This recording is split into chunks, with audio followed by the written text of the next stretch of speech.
বলছে, ও দলনেত্রীর থেকেই তো শিখেছে। তৃণমূল কংগ্রেস বাবরপন্থী পার্টি, ওরা বাবরের নামে ওখানে মসজিদ বানাতে চায়।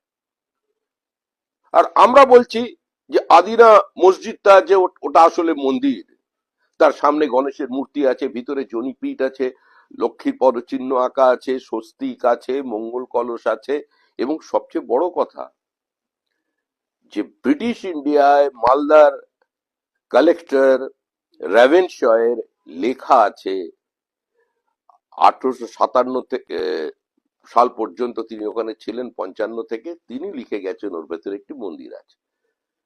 সুতরাং যে মন্দিরগুলো মসজিদে রূপান্তরিত হয়ে গেছে পশ্চিমবঙ্গে, ইয়েলো মস্ক, হোয়াইট মস্ক, কাটরা মস্ক, আদিনা মস্ক, এগুলোরও চিহ্ন ধার করতে হবে।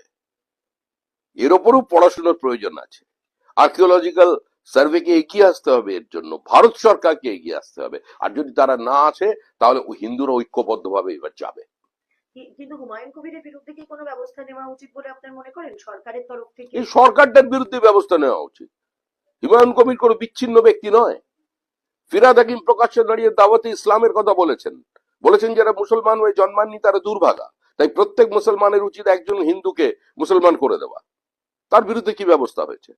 মুখ্যমন্ত্রী যেদিন দাঁড়িয়ে ঈদুল ফিতরের মঞ্চে বলেছিলেন যে বিজেপি ইজ প্র্যাকটিসিং হিন্দু ধর্ম ইজ এ গান্ধা ধর্ম, তিনি নিজের বিরুদ্ধে কি ব্যবস্থা নেবেন?